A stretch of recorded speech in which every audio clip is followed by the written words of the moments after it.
Bitch. May candy sa rep. Ito siya.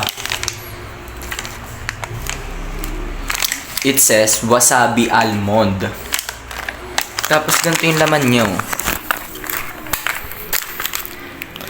Ganyan. Tapos nung kinain ko,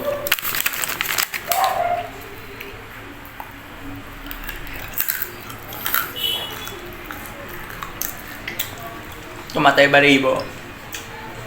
Oh my God. Lasang wasabi. Nung una akala ko expired. Kasi hindi pala. Manghang lang siya.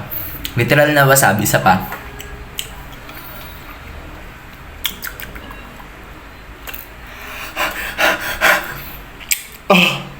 Umaano siya sa ilong. As in. Lumalabas siya sa ilong.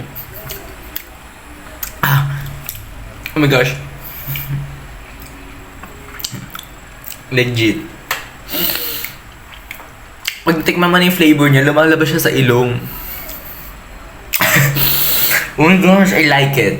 Ang sarap niya, pero pag unang tikim mo, pag unang subo, like, talaga legit, as in. Gusto ko ipatikim sa inyo, ito siya. Hindi ko alam kung saan galing, pero nasa rep na. Akala ko expired na nung una. Ito naman yung green. Para siyang green peas, pero di ko alam kung wasabi mismo ito. Ba nakalagay dito? Strong HBAF.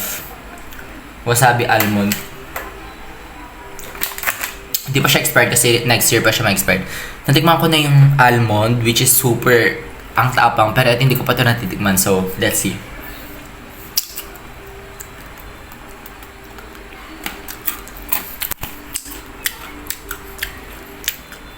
Okay, green peas siya. May sting din siya. Katulad ng almond, pero iba yung sting na ito. Gusto ko yung sting niya na. Kaya mo.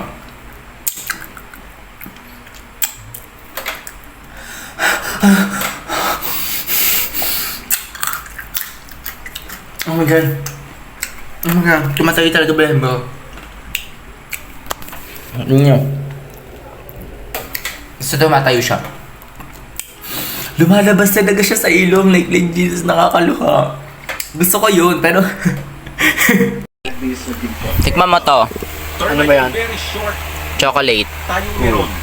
Ikaw, ako, nag-a-analyze dito yung mga nanonood sa atin, nanonood. Hatoy, paano natin, Anong lasa? dapat ito, La, hindi mo nalalasahan? pangin, Manghang. habang nanonood tayo. Bakit manghang?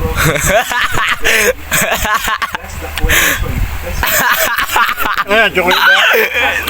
Hindi, wasabi. Ay, ano? Go. Ano lasa? Almond na may something sa loob. May flavor yung almond. Yes. Kahapon naman kinain namin dried strawberry. Oh, ayun, parang ganyan siya. Ang tigas. Yan malambot lang. Masarap? Ito pala naman yun. Ang dineklaraan. Ba't ganun laha? Huwag ang tubig!